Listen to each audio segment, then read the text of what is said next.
This is a little short video. Well, maybe not too short, but a little video on some if statements, compound if statements, nested, various things about if statements. And it's in the frame of a magical adventure. So, hope you enjoy this. You can follow along with me and kind of copy what I've got here as I'm going through if you want.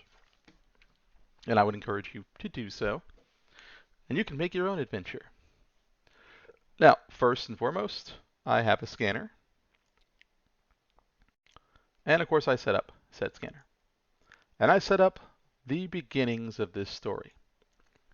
You and your trusty sidekick Pringles stumble upon an ancient ruin. There is a blue button next to an old door. Do you press it? And I have a variable for the blue button, which is false for not being pressed yet. And I have a string. Press input.next line. If they type in yes, then blue button will be set to true and it will say you pressed the blue button. End of that if. All that does is just set the blue button to true. Now, when I write this, if blue button, that's the same exact thing as writing if blue button equals true, or does not equal false.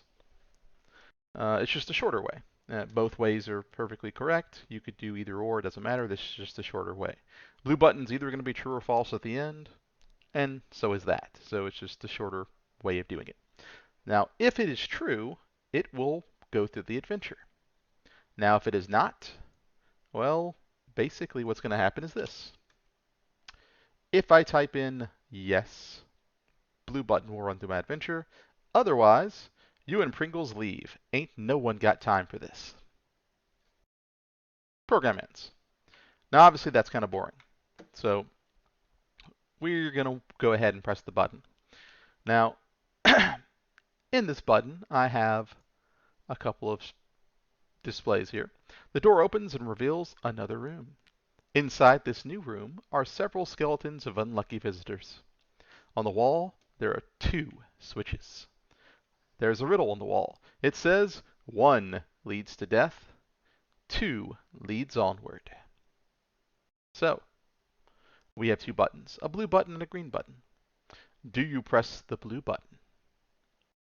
And then I ask them to type yes or no. If it's yes, and this is going to have to be all lowercase. Now I could say dot equals dot, or I should say dot ignore case, or dot to lowercase, I think would be the better way to do it. Just convert everything to lowercase. Dot equals. So you can actually add on some extra modifiers to make sure whatever they type in is already lowercase, no matter what. Now if it is, blue button is true and it says you press the blue button. Then it asks you very nicely, do you want to press the green button too? So, do you want to press the green button? Yes. The green button set to true. Now, of course, if you read the riddle, I'm sure you can pretty much kind of guesstimate here. 1 leads to death, 2 leads onward. Let's take a look here. Now, if both buttons are pressed, what does it say? If blue button and green button. Now you see this if goes all the way down here. If I press the wrong button, or the wrong set of buttons in this case, what's going to end up happening? This else statement here. In fact, I'll just kind of go up and erase that portion of it so you can kind of see.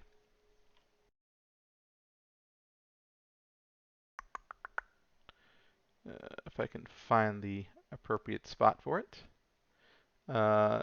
Here it is. A little higher up, that's why. Boom. So if I, in this case, this is what my program looks like with this added in. The riddle is 1 leads to death, 2 leads onward. So the gist of that is press 1 button and you die, 2 buttons and you go forward. So if both buttons are true, I continue with my adventure. If either one of them is false, that's where this else is going to come from. You and Pringles is, well, I was going to have a hedgehog one day, years and years ago, and he was going to be called Pringles, but it never happened. So, side story. You and Pringles die a horrible deaths. Spikes covered in fire shoot out of the wall because fire is extra. The walls close in and smush you as well as stabbing you and burning you. You both die, and of course you poo yourselves. Extra effect. Now, of course, if you press both buttons, you continue on with the adventure. And this is basically saying if blue button 2 is true, if green button is true. Now, the door is open and reveals yet another room. Yes, another room, rather. In this room are 3 switches, blue, green, and purple. Beside those 3 switches are 2 statues. There's some text above the 2 statues. And the text reads, one of these statues is definitely a liar. 2 switches will open the way. The statues themselves have numbers carved into them. The first one has 1 and 2. The second has 2 and 3. You notice a large amount of skeletons on the floor. And of course we have 3 buttons. Blue button 3, green button, purple button. Now, so let's go back to this riddle. So one of the statues is lying. 1 and 2, 2 and 3. So one of these combinations work, the other combinations don't. So it'll ask you in quick succession, do you want to press the blue button? Do you want to press the green button? And do you want to press the purple button? Now, we go down, and the way forward is to press the blue and the purple, not the green. So if you take a look, we have blue, green, purple. This says 1 and 2, 2 and 3. Now, the text reads, one of these statues is definitely a liar. It did not say that both wouldn't be. And the hint here is there's a large number of skeletons on the floor, meaning nobody got this right. If there was a 50-50 chance, there'd be less skeletons. That's kind of the hint there. So obviously 1 and 2 and 2 and 3 would not be correct. So 1 and 3. Or I guess you could say 1, 2, 3 if you wanted to press all the buttons. But 1 and 3 is the correct answer here. This is one of those games where you would need to go to the frequently asked questions online to figure it out, probably. Do you press the blue button? Yes. Do you press the green button? We don't want to, but you can say yes there. And then there's the purple button. Now, if you pressed blue and purple, the final door opens. Inside the room lies a chest. You open the chest and find a golden ocarina. Oh, this ocarina has a symbol of a snake eating its own tail. Unsure what to do next, you and Pringles leave. The adventure continues when you know what the symbol means. The end. And, like most games, a very unsatisfying ending. Or you die, which is still a very unsatisfying ending. Pretty much, it doesn't really matter.